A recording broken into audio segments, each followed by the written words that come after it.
约翰·卫斯理的艺术创作常常涉及情色主题，但却不失高雅趣味，独具天真和幽默感。他于1928年生于洛杉矶，职业生涯中受到多家重要艺术机构的赏识，包括纽约 MoMA PS1 和威尼斯 Prada 艺术基金会都相继为他举办大型回顾展。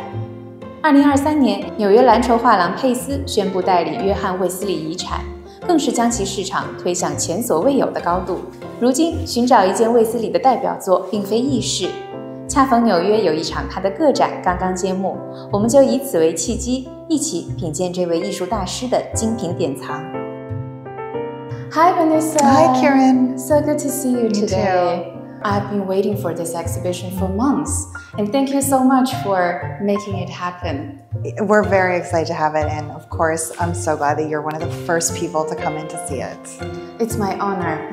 We know how challenging it can be to come across works by John Wesley today. I'm sure the gallery has built a strong relationship with both the artists and collectors of his work. You know, it's really interesting. Wesley's first solo show in 1963 at Robert Elkon Gallery, a lot of them have been obviously at this point privately owned, but we've still had access to the clients.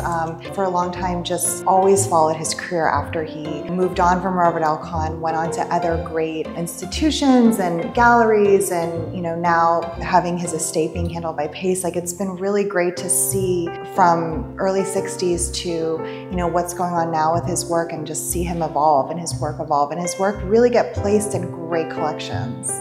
Exactly. This exhibition presents 15 works by John Wesley from the 1970s to the 1990s. Yes. So some of the works are featured in major exhibitions before. For example, George Washington crossing the Delaware and Blasted Haberdasher. They were both featured in his extensive 2009 Prada Foundation retrospective. Yes, I mean, he's gone on even before 2009 and after to do so many important shows, whether they were in galleries or museums or, the Chinati Foundation. I think that, at least for me, I always think that the Prada Foundation, the 2009 show curated by Germano Chalant, that really was probably the most famous exhibition for him. And I mean, to have a lot of these works have been in that show or in the catalog, I think it's we're really honored to have that. It's so interesting to me. John Wesley's distinctive style defined categorization, blending pop art, surrealism, and minimalism with no single label to capture its uniqueness. Exactly. Is a little bit of all of it. The imagery, what he's pulling from, whether it's pop culture, comics, current events. I mean, George Washington crossing the Delaware. I mean, that wasn't a current event at the time, but I mean, it was historical. Right behind you, we have, it's called Bee's Window, and it was the interior of Bumstead's home from Blondie. So he really pulled a lot of different ideas. The theme was very colorful, very exciting, very sharp, and all the imagery is very flat. I can't agree with you more. His works frequently explore themes like trauma, eroticism, innocence, and playfulness. And we're very lucky to be here to see so many wonderful examples of his works from the 1970s. I'm thrilled to see this beautiful work in person. Tell me about the story. It's an incredible painting. It's called Tour de France. It was painted in 1974. Definitely the largest painting we have in this show. Wesley was really known for pulling inspiration from pop culture, current events, whether in America or around the world, and everybody knows what the Tour de France is. It's the biggest bicycle race. The inspiration is taken from, it's supposed to be a freeze frame of what was going on at that time. Again, it's his signature. It's very flat. It's very vibrant, hard edges, and just kind of having a playful twist on something that is quite famous, quite serious, quite intense. We were also, I think, especially lucky to have this work because this one was one of the pieces that was on view at the Prada Foundation in 2009, and it has, again, it's in the catalog. I've been telling people the photos are great, but seeing it in person is just exceptional.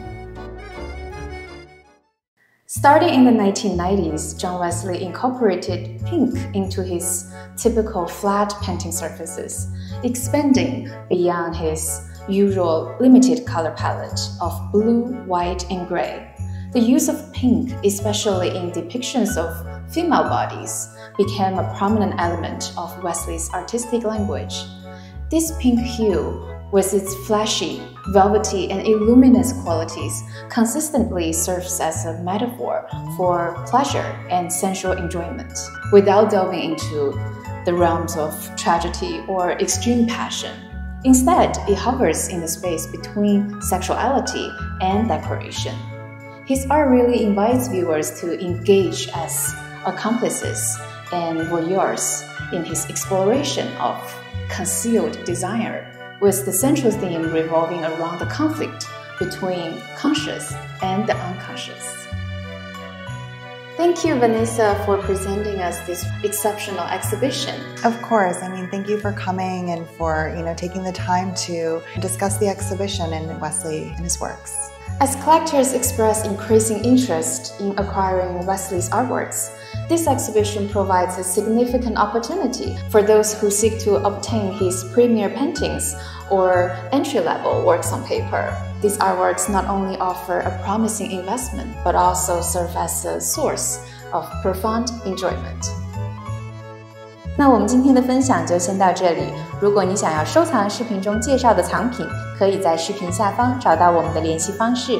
如果你喜欢本期的视频，别忘了点赞、评论、收藏、转发。我们下期见啦！